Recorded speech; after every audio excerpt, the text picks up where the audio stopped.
हमें लग रहा था कि सरकार बन जाएगी इस बार राजस्थान के अंदर। मैं मुख्यमंत्री का दावेदार ना तो पहले कभी रहा और ना आज हूं।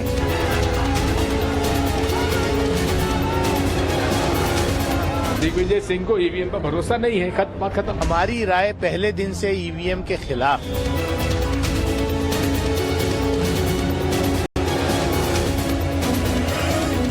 ये तो जो आईन है उसकी धज्जियां उड़ा रहे हैं, पार्लियामेंट की धज्जियां उड़ा रहे हैं। मध्य प्रदेश में दूसरे तरह का अगर गठबंधन होता तो परिणाम दूसरा भी हो सकता था। ये तो आप लोग भी जानते हैं क्या माहौल था।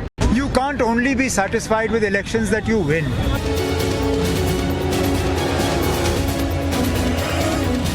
कांग्रेस कर क्या रही है कि राज्यों में जिनके बल पर वो खड़ी है उन्हीं को इग्नोर कर।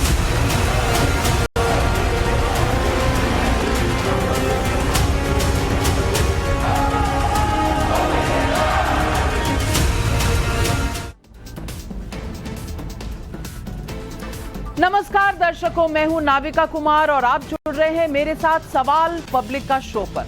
2019 में दोबारा जीत कर आए प्रधानमंत्री नरेंद्र मोदी ने 17वीं लोकसभा के पहले संसद सत्र में विपक्ष के लिए एक शेर पढ़ा था।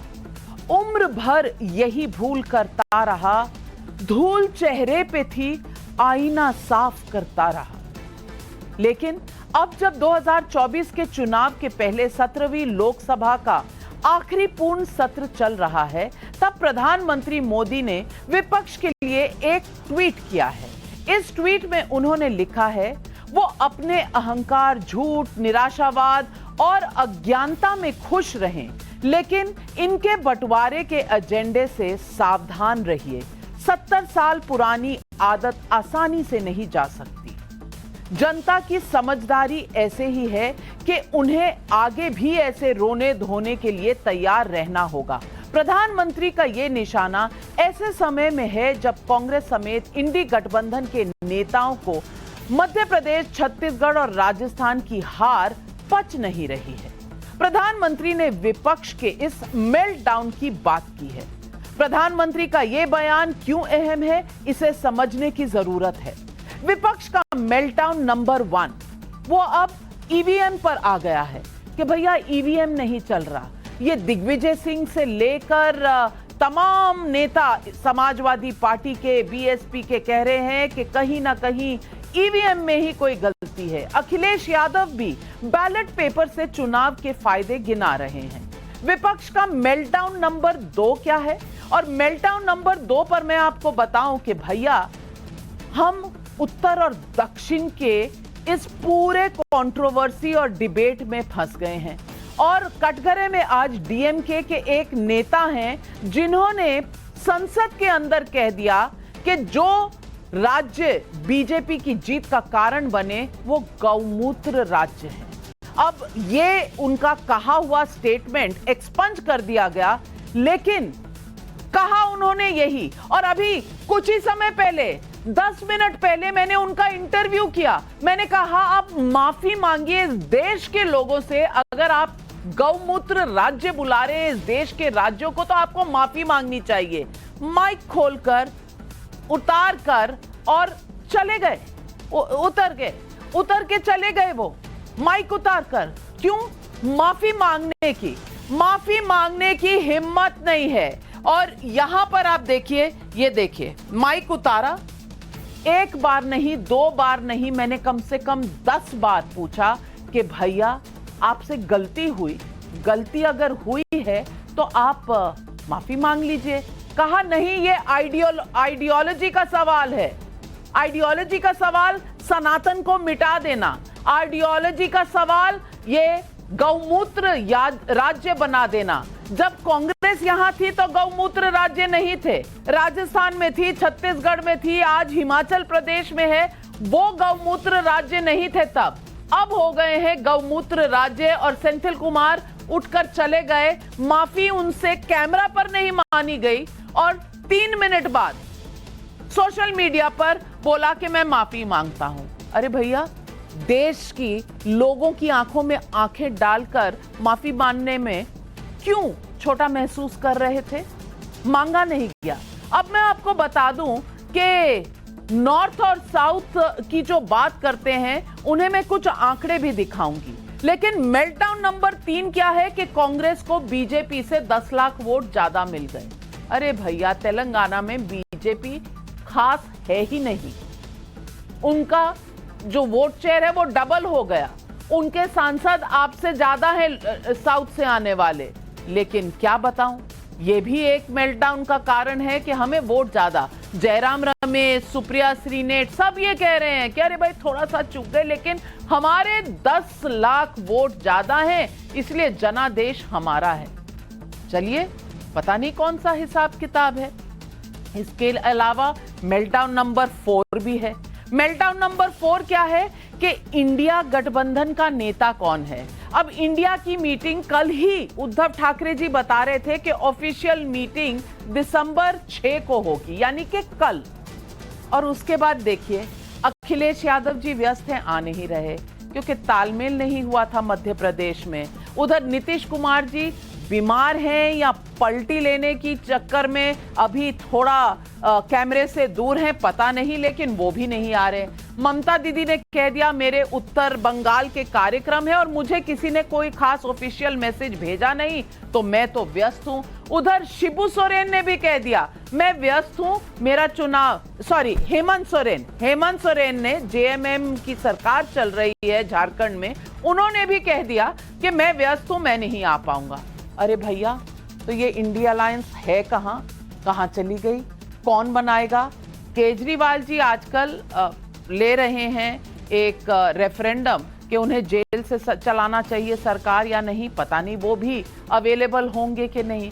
तो इंडी गठबंधन का पहला ऑफिशियल मीटिंग जो कल होनी थी, अब कह रहे हैं ये ऑफिशियल थी ही नहीं, ये अनऑफिशियल थी। अरे भाई, उद्धव ठाकरे जी को नहीं पता? कल ही उन्होंने कहा कि हम 6 दिसंबर को मिलेंगे, और जब से नेताओं के बयान आने लगे कि हम अवेलेबल नहीं हैं, तो उसके बाद ऑफिशियल मीटिंग अनऑफिशियल हो गई। तो आज सवाल पब्लिक का यही है कि क्या राहुल गांधी के नेतृत्व को नमस्कार करने के चक्कर में कांग्रेस जनता का तिरस्कार कर रही है? हार का मेडू के हिंदी बेल्ट के 3 राज्यों में बीजेपी की जीत पर नॉर्थ साउथ डिवाइड कर रहे नेता भला किस हद तक जाएंगे? डीएमके सांसद सेंथिल कुमार ने आज संसद में हिंदी राज्यों के लिए अपशब्द कह दिया। उनका बयान एक्सपंज कर दिया गया है, लेकिन इस पर कांग्रेस और अधीर रंजन जैसे नेता इसे इंडिविजुअल बयान बता रहे हैं। कांग्रेस ने आधिकारिक तौर पर इस पर कोई स्टैंड नहीं लिया है, लेकिन नेता अलग अलग ट्वीट कर रहे हैं। मिलिंद दियोरा ने भी ट्वीट कर दिया है कि यह सनातन का अपमान है। चलिए, अच्छी बात है, आज आपको सनातन का अपमान याद आ रहा है। तब क्या हुआ था जब सनातन को मिटाने की बात चल रही थी उदयनिधि स्टालिन द्वारा। यह बात सही है कि कांग्रेस ने दक्षिण में तेलंगाना से पहले कर्नाटका भी जीता था, लेकिन कर्नाटक से पहले नॉर्थ के राज्य हिमाचल प्रदेश में जीत दर्ज की थी, तब वो जनता का फैसला था।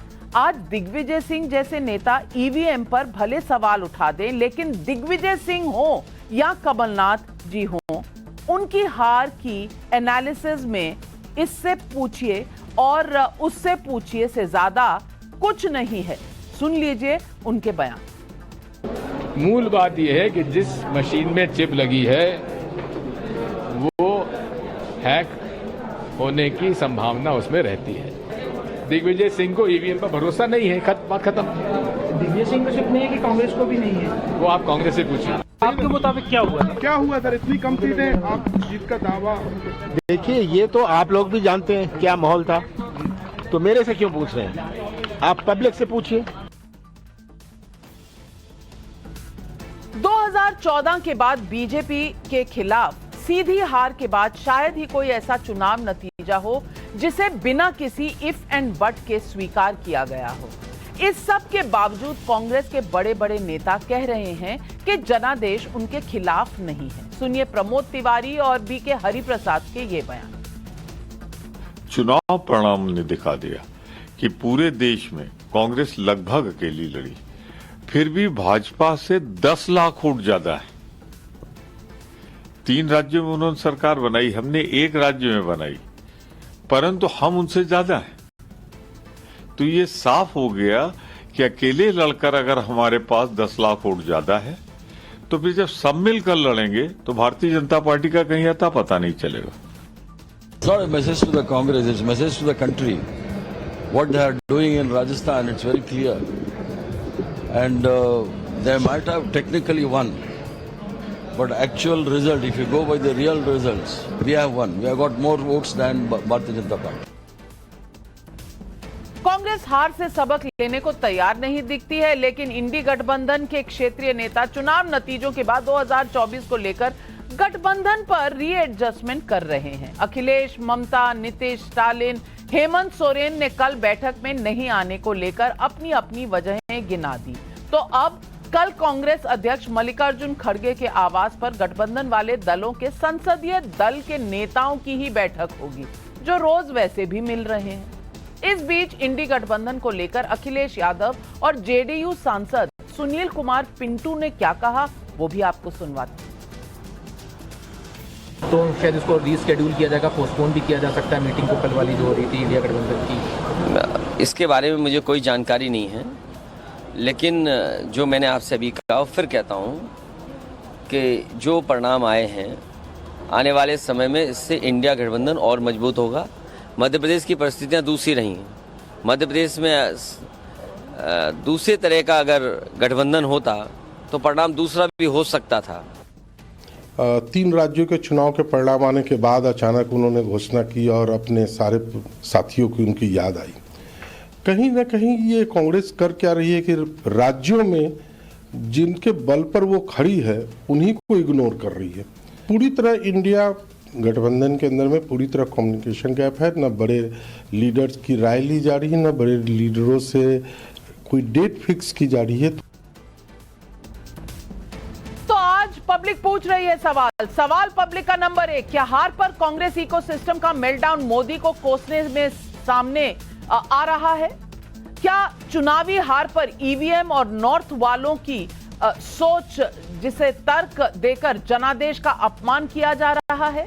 3 हिंदी राज्यों की हार के बाद क्या कांग्रेस इंडी गठबंधन में कमजोर पड़ गई है? और क्या 2024 चुनाव से पहले विपक्ष मोदी के खिलाफ अपनी गलतियों से सबक लेगा?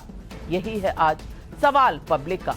और इन सवालों के जवाब देने के लिए जुड़ रहे हैं हमारे साथ बीजेपी के राष्ट्रीय प्रवक्ता अजय आलोक, तहसीन पूनावाला राजनीतिक विश्लेषक, कांग्रेस को सपोर्ट करते हैं, हमारे साथ स्टूडियो में हैं।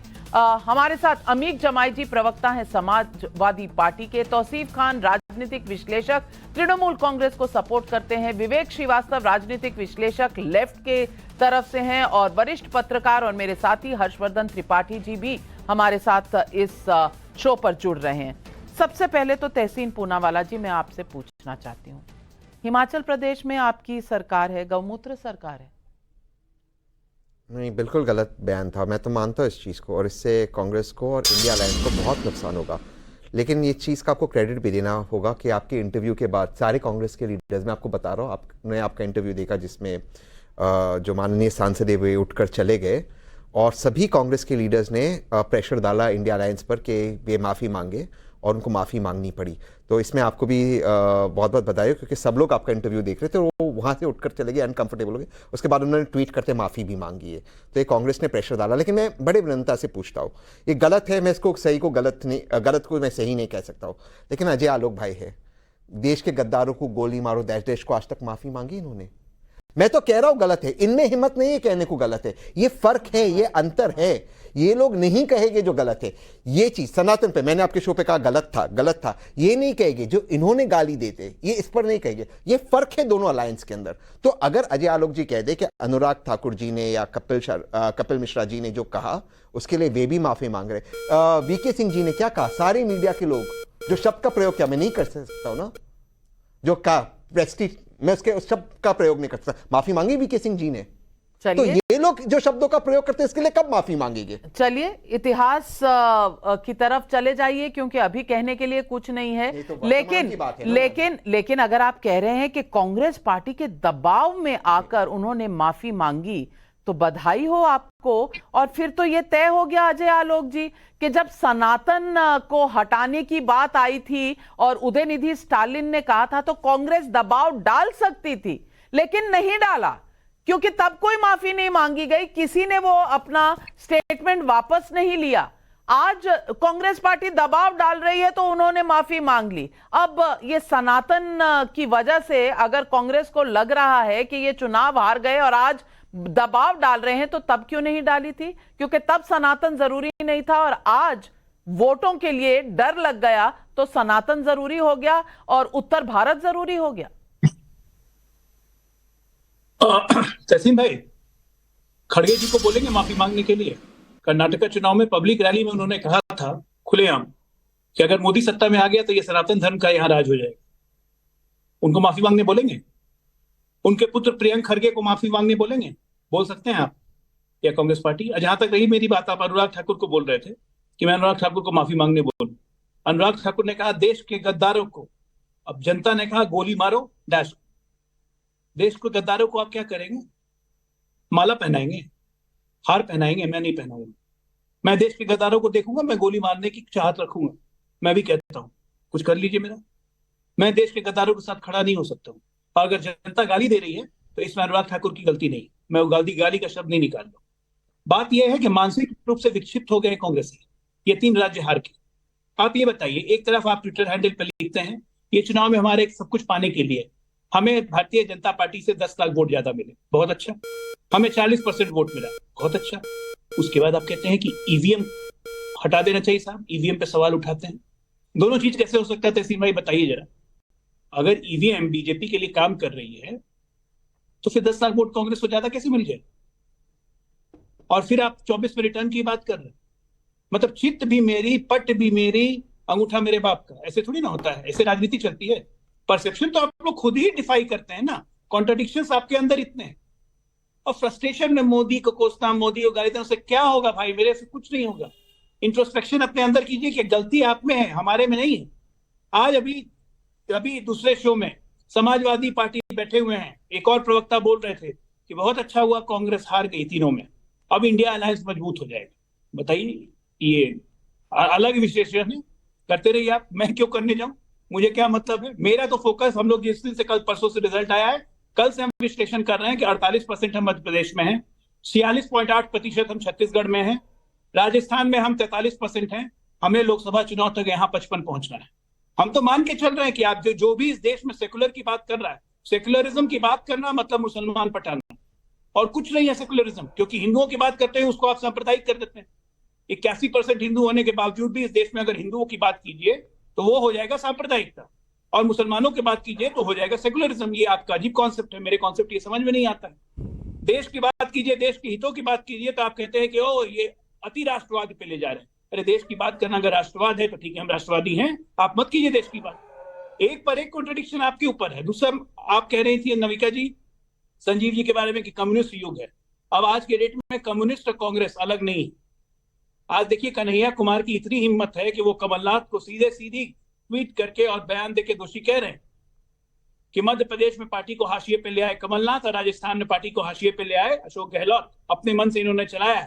तो ये हमारी समस्या तो है नहीं, ये तहसीन भाई की समस्या है। बिल्कुल, तहसीन भाई तो कमलनाथ जी से क्लोज भी है। बिल्कुल, और ये बातें तो आचार्य प्रमोद कृष्णम जी ने भी इनको बताई है कि आचार्य जी ने कह दिया है कि अब कांग्रेस नहीं रही, सेंट्रिस्ट नहीं रही, वो लेफ्ट की तरफ चली गई। पर आप सही कह रहे हैं, ये इनकी प्रॉब्लम है, इंट्रोस्पेक्शन इनको करना है। लेकिन अमीक जमाई जी, ये मेल्टडाउन की बात जो प्रधानमंत्री ने कहा है, अब आपको ईवीएम भी गलत लगेगा, अब आपको लगेगा कि कांग्रेस पार्टी ने बड़ा अच्छा परफॉर्मेंस कर दिया, 10 लाख वोट ज्यादा मिल गए, अब तालमेल पर भी सवाल हो जाएंगे। लेकिन फिर भी इंडी गठबंधन बहुत स्ट्रांग हो जाएगी, इतनी स्ट्रांग हो जाएगी कि कोई उसकी मीटिंग में आएगा ही नहीं। ना ममता जी आएंगी, ना स्टालिन जी आएंगे, ना सोरेन जी आएंगे, ना अखिलेश जी आएंगे, लेकिन इंडी गठबंधन स्ट्रांग होता जा रहा है। अरे इतना स्ट्रांग। अब अमीक जमाई जी, ये किस तरह का मेल्टडाउन है जहां उत्तर के राज्यों को कहा जा रहा है, और आप ही के अलायंस पार्टनर हैं इंडी गठबंधन के, जो कह रहे हैं कि ये सारे राज्य गौमूत्र राज्य हैं, इसीलिए वहां पर वोट पड़ते हैं बीजेपी को। अब बताइए। नविका जी, सबसे पहली बात तो ये है कि चुनाव का जो पूरा अगर हम निष्कर्ष निकालें तो जितने लोगों ने भारतीय जनता पार्टी को वोट दिया है उससे ज्यादा उनके खिलाफ 10 लाख की आप अभी बात कर रहे थे, 10 लाख खिलाफ, मतलब 4,90,00,000 वोट हिंदुओं के प्रधानमंत्री नरेंद्र मोदी के खिलाफ पड़े हैं। हिंदुओं के नहीं, क्योंकि प्राइम मिनिस्टर ने इस देश की सीमा सुरक्षा से कंप्रोमाइज किया। पूरा स्टडी कीजिए। प्राइम मिनिस्टर ने इस देश के आर्मी को प्राइवेटाइज करने का काम किया। प्राइम मिनिस्टर ने इस देश में कास्ट सेंसस को नहीं करने का काम किया। प्राइम मिनिस्टर नरेंद्र मोदी ने इस देश में आरक्षण को खत्म करने का काम किया। तो ये जो 4,90,00,000 हिंदुओं का वोट है, वो नरेंद्र मोदी भारतीय जनता पार्टी के खिलाफ वोट है। किसके खिलाफ वोट है? आरएसएस बीजेपी के खिलाफ, क्योंकि प्राइम मिनिस्टर ने इस देश के किसानों के जो सभी फार्म बिल थे उसमें धोखा दिया। ये आलोक हंस रहे हैं, शर्म नहीं आ रही है आलोक जी आपको? किसान का क्या धर्म है? हिंदू है कि मुसलमान है? बताओ किसानों के बारे में। झूठ बोलता है ये प्रधानमंत्री, जब से बैठा है गद्दी पे झूठ बोलते हैं। ये 2 करोड़ नौकरी देंगे, इस देश की महिलाओं को सुरक्षा देंगे। आपने हमारे जवानों को क्या किया? आपने सीमा की सरहद पे, जो प्राइम मिनिस्टर इस देश की सीमा की रक्षा ना करे उसके खिलाफ ये वोट ऐसा संदेश है कि माननीय अखिलेश जी ने जो कहा कि ये उल्टा दिन शुरू हो गया है भारतीय जनता पार्टी का। चलिए, और गठबंधन, मैं संजीदगी से बोल रहा हूं नाविका में। माननीय अखिलेश जी का वोट परसेंटेज बताएंगे? बहुत मजबूत होने वाला है। अखिलेश जी का वोट परसेंटेज बताएंगे? होने वाला है 0.4%। बहुत मजबूत होने वाला है। हाँ, होने वाला है। उत्तर प्रदेश का वोट परसेंटेज मैं बिल्कुल आपको सपोर्ट करती हूँ, करिए अपना वोट परसेंटेज। और मैं आपको बता रहा हूं, जो 0.4% पाता है, जो 0.4% वोट पाता है, वो माननीय सही है और उनको देश का सपोर्ट है। लेकिन अजय आलोक जी, जिनको कॉन्स्टिट्यूशनल और electoral people of representation act के तहत बहुमत मिलता है, वो झूठ बोल रहे हैं और वो इस देश के युवा के खिलाफ हैं, इस देश की सरहदों को प्रोटेक्ट नहीं कर सकते।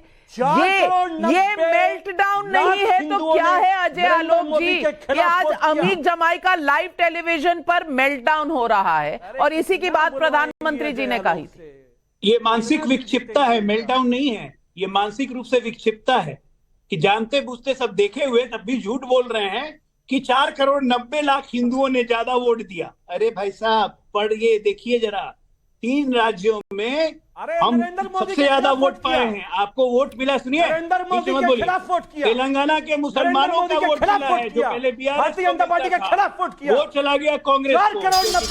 वो हिंदू नहीं है। कांग्रेस अपीजमेंट पॉलिटिक्स में नंबर 1 थी, नंबर 1 है, नंबर 1 रहेगी। हिंदू नहीं है वो। मुसलमानों के वोट लेने की कंपटीशन जो है, जिस तरह से कर्नाटका में जीती है कांग्रेस ने, उससे देवगौड़ा से, बीआरएस से भी कांग्रेस कीजिएगा। अमीक जमाई जी, भाषा पर नियंत्रण और थोड़ी सी सहनशीलता और थोड़ी सी आपस में कर्टेसी रख लें तो चुनाव में आप तब भी रहेंगे, चैलेंज आप तब भी करेंगे। हारेंगे या जीतेंगे वो जनता तय करेगी, लेकिन कम से कम नेशनल टेलीविजन पर ओ करके मत बुलाइए सर, जनता देख रही है। नागरिक नहीं है। मैं बात खत्म कर लूं? बदतमीजी बंद करवाइए इस प्रवक्ता की। पहले आप मैं बात खत्म कर लूं? माफ कीजिए, मुसलमानों के खिलाफ बोल रही है। मुसलमान नागरिक नहीं है। मुसलमान नागरिक नहीं यहाँ से नहीं मुसलमान नागरिक मेल्टडाउन। अमीक जमाई जी, मेंटल बैलेंस, जो लोग इनको वोट करते हैं वो मुसलमानों के पक्षधर है। मेंटली इम्बैलेंस हो गए क्या? काट डाले, बम ब्लास्ट करवा दोगे। मेंटली इम्बैलेंस हो गए क्या? क्या हो गया भाई? अमीक जमाई जी, बदतमीजी बंद कर देना। नहीं, अमीक जमाई जी, अमीक जमाई जी, फालतू का चिल्लाया जा रहा है। अमीक जमाई जी, और नाविका में एक मिनट, सभी को भाषा की मर्यादा रखनी चाहिए। इतना गुस्सा क्यों? पूरा देश देख रहा है। अमीक जमाई जी, नियंत्रण रखिए, इतने गुस्से में क्यों है? देश प्रेम पे सवाल, मुसलमानों की नागरिकता पर सवाल, मुसलमानों से नफरत, मॉब लिंचिंग, हत्या, किलिंग, और यह बैठ के क्या अंदर है बैठ के यहाँ पे? किसने की? किसने किया मुसलमानों की हत्या? किसने किया मॉब लिंचिंग? किसने किया मुसलमानों की नागरिकता को नाविका जी, आपसे ये उम्मीद नहीं थी। नहीं अरे आपसे ये उम्मीद नहीं थी। आपकी मानसिक समझा दीजिए भारतीय जनता पार्टी के लोगों को कि मुसलमानों का नाम ठीक नहीं है। लिया करें जो देश प्रेमी है। माफ कीजिए, मैं रोक रही हूँ। कोई किसी के देश प्रेम पर कोई सवाल नहीं उठा रहा। उन्होंने अपीजमेंट की बात कही, आप अपीजमेंट पर जवाब दीजिए। इसमें मुसलमानों की देश प्रेमी होने का कौन उठा रहा है? कौन उठा रहा है? अमीक जमाई साहब, आप इतना आक्रोश में क्यों आ रहे हैं आज? समय दीजिए आप। नहीं, हाँ, समय आपको मैंने बहुत समय दीजिए। नहीं, आपको मैंने अच्छा, मैं आपको 45 सेकंड, मैं आपको 45 सेकंड के क्यों आप आर्गुमेंट रखिए? अजय आलोक जी काउंटर करेंगे। नफरत चला रहा है।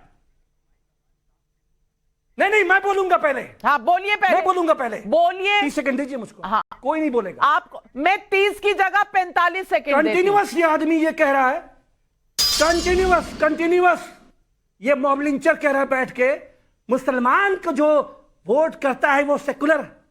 ये देश संविधान सेकुलर नहीं है। मुसलमान भारत के नागरिक नहीं है। मौलाना हसरत मोहानी, मौलाना अबुल कलाम आजाद, शहीद अशफाकुल्लाह के लोग, उनका देश प्रेम कब है?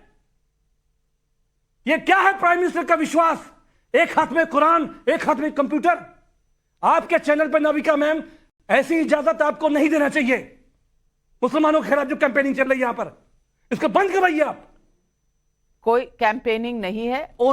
आप पूरी बात बोल लें, फिर मैं सवाल का जवाब अजय आलोक जी से लूंगी। आपकी बात अगर पूरी होगी। मैं बोल चुका हूं, ये कंटिन्यूअस मुसलमानों के खिलाफ नफरतबाजी की जो एक कैंपेन चला रहा है ये आलोक जी। इस चैनल पर कभी भी किसी के भी पक्षदार नहीं है और किसी के खिलाफ नहीं है। लेकिन अगर नॉर्थ में सारे उत्तरी राज्यों को गौमूत्र राज्य कहा जाएगा तो सवाल पूछा, आप यूं ही भड़क रहे हैं। हमने कुछ नहीं कहा किसी के बारे में, लेकिन अजय आलोक जी सवाल उठाया है, अमीक जमाई जी ने सवाल उठाया है और भाषा का ध्यान रखते हुए आप जवाब दें। ये मुसलमान, वो मुसलमान, ये मुसलमान। अच्छा, अमीक जमाई जी आपकी बात हो गई, आपका फेडर डाउन। अजय आलोक जी जवाब। देखिए नविका जी, मैं कोई बात सही बात बदतमीजी से नहीं बोलता हूं। मैं तर्कों के साथ बोलता हूं। इनको सुनना है सुने, ना सुनना है तो जा सकते हैं। मैंने कोई हाथ जोड़ के इनको नहीं बोलूंगा सुनने के लिए। बदतमीजी मैं नहीं करता हूं। मैंने डेटा के साथ बोली है बात। क्या ये सही नहीं है कि कर्नाटका में कांग्रेस का 8% वोट बढ़ा तो 8% वोट घट गया? देवगौड़ा जी की पार्टी का वो सारा वोट मुसलमानों का था। वहां मुसलमानों की अपीजमेंट पॉलिटिक्स में कांग्रेस फर्स्ट आ गई। क्या यही चीज तेलंगाना में नहीं हुआ कि बीआरएस का वोट परसेंटेज घटा 7%, ये 7% वोट कांग्रेस के खाते में गया, मुसलमानों का पूरा वोट कांग्रेस को गया? तो क्या अपीजमेंट पॉलिटिक्स में कांग्रेस यहां भी फर्स्ट आ गई? यही बात मैं कह रहा हूं। तो अमीश जी, आपको मिर्ची क्यों लग रही है भाई? डर लग रहा है कि यूपी में यही काम कांग्रेस समाजवादी पार्टी के साथ नहीं करते? ये बोलिए ना कि डर यहाँ है। नहीं, जदयू मुसलमानों के बारे में इतनी चिंता अगर आपको होती ना तो मुसलमानों को पढ़वा लेते। 15 साल मुसलमान का वोट नहीं ले रहे थे। मुलायम सिंह यादव, अखिलेश यादव की सरकार रही, टहलते थे ईद बकरीद में, जुम्मा के दिन तो दंगे करवाए आप लोगों ने। और महाराज रोक रही हूँ आपको, और भी लोग हैं पैनल पर। मुझे सबके व्यूज लेने हैं। मैं हर्षवर्धन त्रिपाठी जी के पास जाती हूँ। हर्षवर्धन त्रिपाठी जी, हम पत्रकारों की तरह डेटा को एनालाइज करते हैं और डेटा में एक कहानी है जिस पर हम नहीं, असदुद्दीन ओवैसी भी कह रहे थे कि कांग्रेस आएगी और ये केरल में जिस तरह से वायनाड में जीते हैं वैसे ही तेलंगाना में जीतेंगे। ये असदुद्दीन ओवैसी अगर कह रहे थे तो क्या ये थियोरी कि मुस्लिम वोट कांग्रेस के पास जा रहा है, क्या ये थियोरी गलत है? क्या ये नंबर पर आधारित नहीं है, डेटा पर आधारित नहीं है? और अमीक जमाई जी का जो आर्ग्यूमेंट है, इस पर भी आप क्या जवाब दें? नविका जी, मैं तो आश्चर्यचकित हूं। अब पता नहीं ये तैयारी करके अमीक जमाई आए थे, क्योंकि अजय आलोक जी ने इस डिबेट में तो अभी तक कोई ऐसी बात नहीं कही। अगर राह चलते ये भिड़ गए थे कहीं अजय आलोक जी से अमीक जमाई, तो उन्हें राष्ट्रीय टीवी चैनल पर सबके साथ इस तरह की हरकत नहीं करनी चाहिए। पूरा देश देखता है और इस तरह का तमाशा करना, अगर ये अमीक जमाई जी को लगता है कि इससे उनको कुछ हासिल हो सकता है, ये वीडियो वायरल हो जाए, इसके अलावा कुछ होगा नहीं। क्योंकि आपको जब अपनी बात ढंग से रखने का है बिल्कुल तो कोशिश करना चाहिए। अब अब अगर आप बीच में बोलेंगे तो आपकी तो ये आदत है, मैं चुप हो जाऊंगा, आप फिर चिल्लाइए। आरएसएस बजरंग दल की हिमायत आप करिए। आप तमाशा करने आए हैं, चमचागिरी करना, प्राइम मिनिस्टर की चमचागिरी करना। अमीक जमाई जी,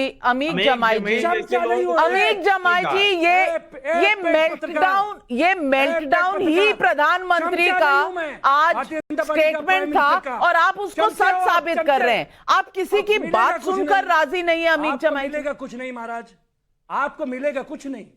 चलिए, किसी को कुछ नहीं मिलेगा, किसी को कुछ नहीं मिलेगा, लेकिन आप उनका तर्क तो सुन लीजिए। इस देश में अगर आपको बोलने की इजाजत है तो उनको भी अपना तर्क रखने की इजाजत है। अमीक जमाई जी, आप पूरे डिबेट को नहीं डिस्टर्ब कर सकते। मैं आपको 3 बार वार्न कर चुकी हूं। मैं अब आपका फेडर डाउन कर रही हूं। हर्षवर्धन त्रिपाठी जी, आप अपनी बात कहें। देखिए नविका जी, ये संकट समझिए, और इस संकट को और समझाने के लिए मैं 2-3 छोटी छोटी रिपोर्ट्स का सिर्फ हवाला दे रहा हूं, इससे समझ में आएगा। एक तो हम सब जानते हैं कि बेंगलुरु में नंदी बाबा का मंदिर है। हर शिव मंदिर के सामने नंदी बाबा होते हैं।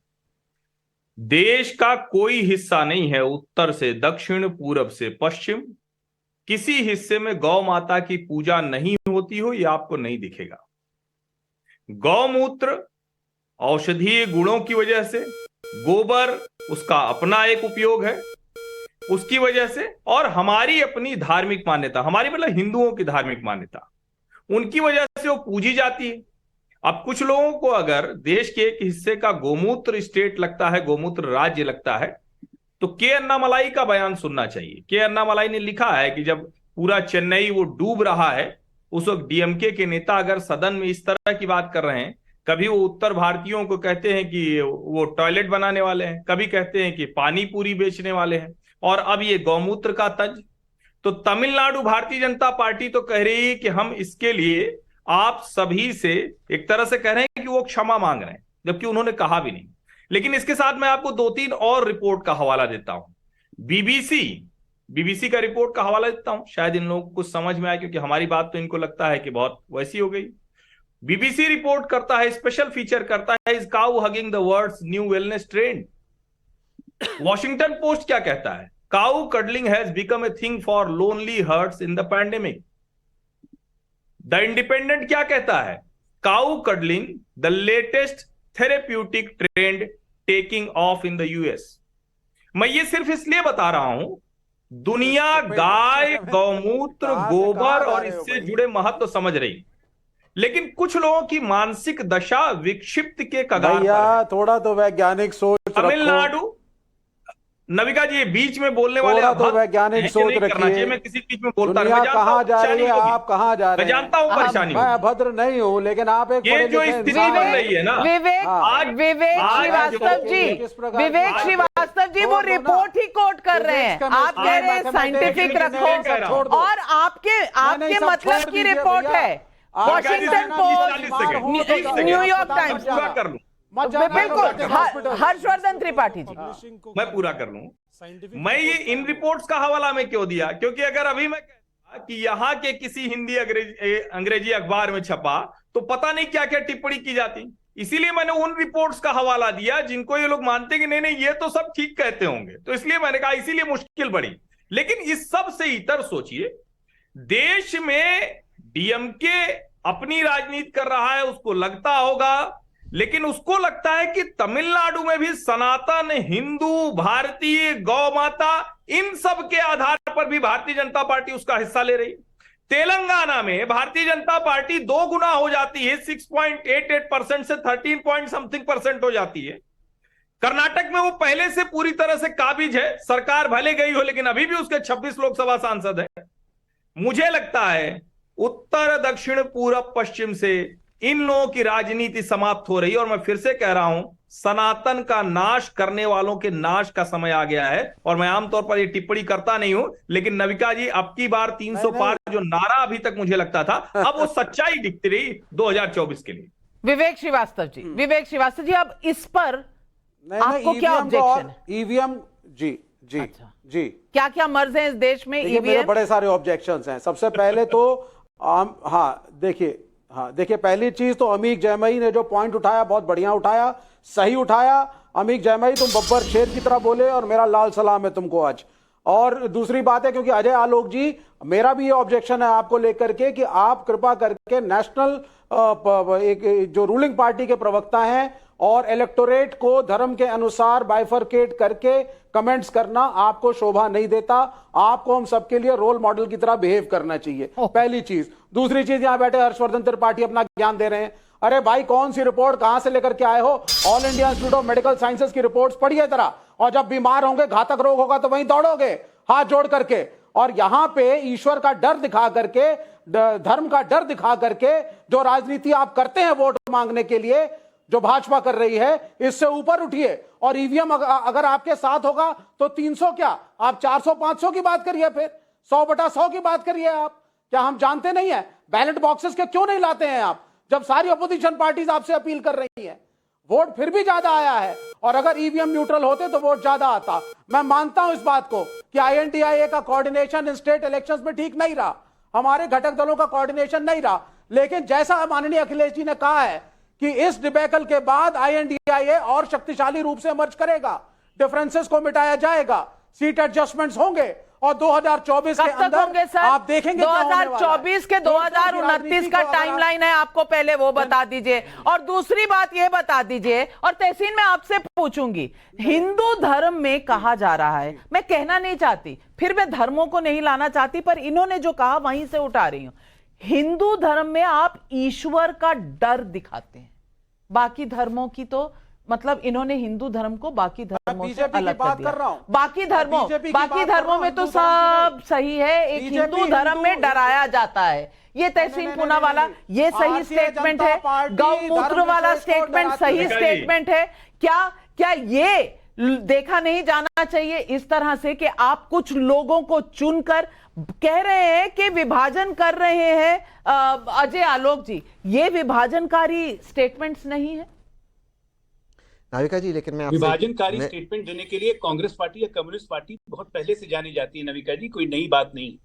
इनको ये शब्द हिंदुस्तान पचता ही नहीं है, इनको कभी कम्युनिस्टों को कभी नहीं पचा है। और मैं इसलिए अब कह रहा हूं कि कांग्रेस और कम्युनिस्ट अलग नहीं है, क्योंकि दोनों विचारधारा वही होगी। कांग्रेस पार्टी की टोटल एडवाइजरी कमेटी अब कम्युनिस्टों की हो गई। आप ये लाइन से देखिए कि ये पच नहीं रहा है, ये हार नहीं पच रही है। वोट ज्यादा आए हैं, वोट ज्यादा आ रहे, कहां से वोट ज्यादा आया? तेलंगाना में वोट ज्यादा आया, बोलिए ना खुल के। राजस्थान, छत्तीसगढ़, मध्य प्रदेश, तीनों में तो भाजपा को ज्यादा वोट आया। आपको तेलंगाना में आया, आपको 42% वोट आया, हम लोग को 14 आया। 5 साल बाद यही ओपोजिशन हम रिवर्स कर देंगे। हम तो 24 घंटा काम करने वाली पार्टी है ना। आपकी तरह तो अभी हम एक सप्ताह के लिए छुट्टी बनाने जाएंगे नहीं बैंकॉक, थाईलैंड, और कहने के लिए कि हमें काफी विदेशी एंगेजमेंट है। हम लोग छुट्टी नहीं बना रहे हैं, हम लोग काम पे लग गए हैं। हमारा एक ही क्राइटेरिया है, हम आपको तभी हराएंगे जब हमारे अपने 50% से ऊपर वोट होंगे। हम अपनी पॉजिटिविटी देखते हैं, हम आपकी नेगेटिविटी पे काम नहीं कर रहे हैं। आपस में एक दूसरे से सलट फोड़ते रहिए पहले, ठीक है ना? पहले आपस में सलट कीजिए क्योंकि रिजल्ट जब आया ना तो आम आदमी पार्टी चल जाएगी। जो माफ कीजिए, ईवीएम को दोष देते हैं, ईवीएम को दोष जस्टिफाई करते हैं जब सारी पार्टियां कह रही हैं बैलेट बॉक्स। तौसीफ खान साहब, ईवीएम से अगर कर्नाटक में जीत जाएं तो ईवीएम दुरुस्त है, ईवीएम से हिमाचल में जीत जाएं तो ईवीएम दुरुस्त है, ईवीएम से अगर राजस्थान हार जाएं या मध्य प्रदेश हार जाएं तो ईवीएम में कहीं ना कहीं कोई ना कोई गड़बड़ तो होगी। पहले तो ये, और उत्तर भारत गौमूत्र राज्य है। अगर आप नाविका जी बोलिए। देखिए, पहले प्रश्न आपने ईवीएम को लेके किया, तो आपके लिए ये भी उचित होगा, दिग्विजय सिंह जी ने जो ट्वीट किया, जो फोटो स्क्रीनशॉट दिए, उसको भी आप दिखा देती, जहां पे बीजेपी वालों ने बताया कि एक इलेक्शन का डिक्लेरेशन मेरे साथ होते कल 2 दिन पहले उन्होंने बता दिया, कल ही दिखाया था कि उन्होंने पोस्टल बैलेट दिखाया।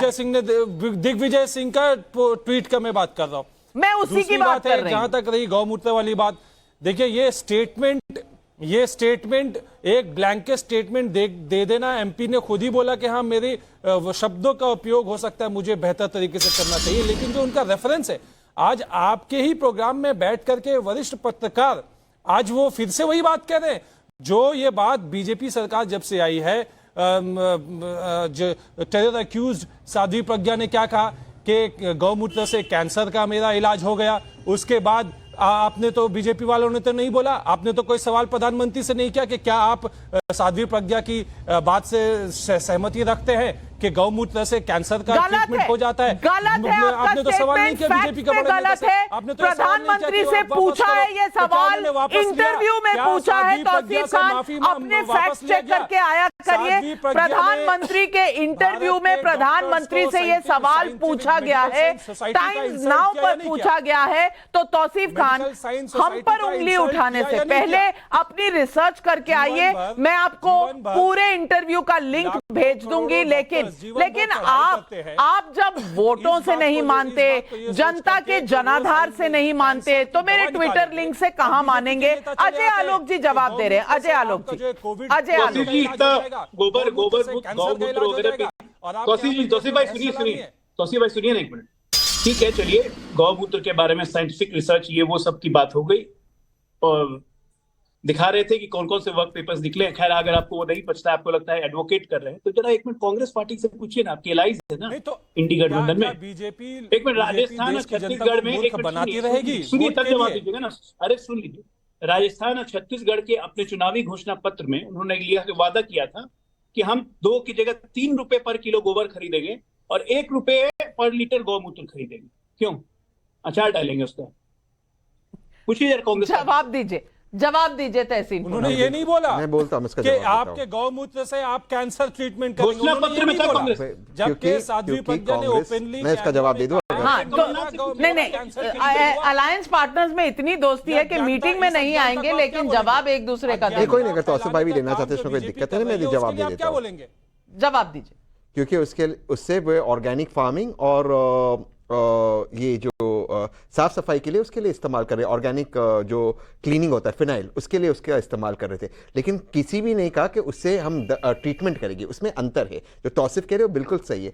मैं ये मानता हूँ किसी का भी अपमान नहीं करना चाहिए, किसी के भी फेट का अपमान बिल्कुल नहीं करना चाहिए। उसके लिए माफी भी मांगी, वो गलत था, लेकिन माफी मांगी कैमरा पर मांगने की हिम्मत नहीं हुई। आपसे इंटरव्यू किया, नाविका जी मैं कुछ पूछना चाहता हूँ, नाविका जी में सोशल मीडिया में ट्वीट कर, ठीक है, लेकिन क्या, लेकिन नाविका जी मैं पूछना चाहता हूं, अजय भाई की मैं बहुत रिस्पेक्ट करता हूं, ये कैसे, अजय भाई प्लीज, ये कैसे आपको पता चला कि मुसलमानों के वोट भाजपा के? भोपाल में एनालाइज कर रहा था, 25% वहां पे मुसलमान है, क्या एक भी मुसलमान ने भाजपा को वोट नहीं किया? ये खाली मुसलमान भाजपा को वोट नहीं कर रहा, इससे जैसे ये नॉर्थ साउथ डिवाइड में एक हेट क्लाइमेट पैदा होता है, इससे भी एक हेट क्लाइमेट पैदा होता है कि मुसलमान एंटी बीजेपी। ऐसा नहीं है, मुसलमान भी डाइवर्स है, वो क्या भाजपा को वोट नहीं करता? ये बहुत सिंपलिस्टिक एनालिसिस है कि कर्नाटक में मुसलमान ने वोट नहीं किया भाजपा को, इससे मुसलमान को भी खतरा होता है। ये नहीं करना चाहिए। जो कह रहे, जो विवेक भाई कह रहे बिल्कुल सही कह रहे, ये तरह का जो नॉर्थ साउथ डिवाइड गलत है, तो ये डिवाइड भी गलत है, इसको भी कहना चाहिए कि गलत है। मुसलमान तो इस देश के दुश्मन नहीं, जैसे नॉर्थ इंडियन इस देश के दुश्मन नहीं, मुसलमान भी नहीं है। चलिए, और ईवीएम आपको कैसे पता चलता है कौन किसको वोट करता है? पब्लिक के सवाल है। अमरचंद गुप्ता का यूट्यूब पर सवाल है, 2018 में जब मध्य प्रदेश, राजस्थान और छत्तीसगढ़ में कांग्रेस की सरकारें बनी थी, तब ईवीएम पर सवाल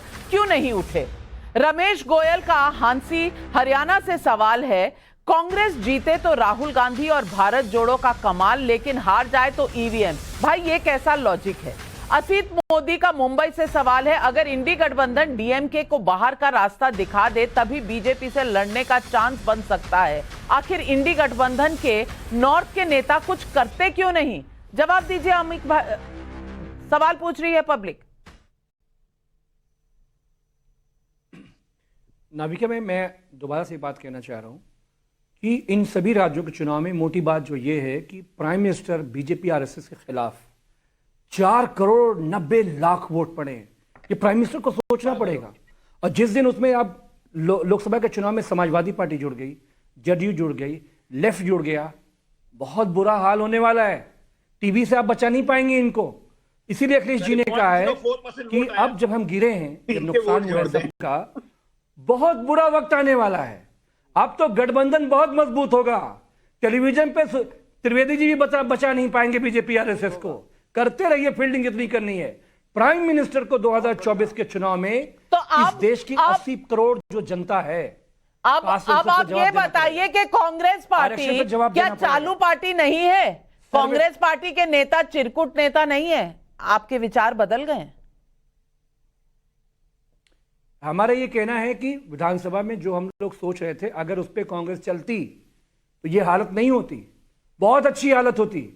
नीतीश जी जाते मध्य प्रदेश में, पर आप तो जीत गए ना, पिछड़ों का आरक्षण, पर आप तो जीत गए। हर्षवर्धन त्रिपाठी जी, अमित जमाई अब ऐसा क्यों बोल रहे हैं? ये तो जीत गए ना, इनके वोट तो ज्यादा आए हैं बीजेपी से, तो फिर ये इस तरह की बात क्यों कर रहे हैं? शिवराज जी से आपने नहीं पूछा होगा कि 27% आरक्षण क्यों मध्य प्रदेश में नहीं है? आप हर्षवर्धन त्रिपाठी जी, मेरे पास समय कम है। हर्षवर्धन त्रिपाठी जी 30 सेकंड। नहीं, मैं सिर्फ 30 सेकंड। नविका जी देखिए, आज जितने अब शब्दों का और जितनी गंदी भाषा का प्रयोग अमित जमाई ने किया है, वो सब जनता देख रही है। और फिर से मैं कह रहा हूं, जब मतदान होगा, ऐसा थोड़ी ना है कि हिंदू मतदाताओं की बात नहीं होती, ये इन्होंने वोट किया, वो जाति का वोट किया, ये गया, तो मुस्लिमों की बात होती है। इसमें इतना चिल्लाने की आवश्यकता क्या है? बीजेपी बिल्कुल, मेरा वक्त खत्म हो गया है। मेरा वक्त क्या खत्म हो गया है? हम सबका वक्त अच्छा चलता रहे, लेकिन आज की डिबेट का वक्त खत्म हो गया है। अपने सारे मेहमानों से मैं बहुत बहुत धन्यवाद करती हूं, कोई गिला शिकवा नहीं। लेकिन एक बात तो याद रखनी पड़ेगी कि प्रधानमंत्री जी ने आज सुबह कहा था कि इस देश में और भी मेल्ट डाउन होगा, और अब जनता ने वो खुद देख लिया है।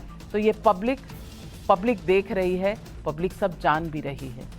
कल मिलेंगे इसी समय, इसी चैनल पे और इसी शो पर, जिसका नाम है सवाल पब्लिक का। लेती हूं आपसे इजाजत, नमस्कार। जाइएगा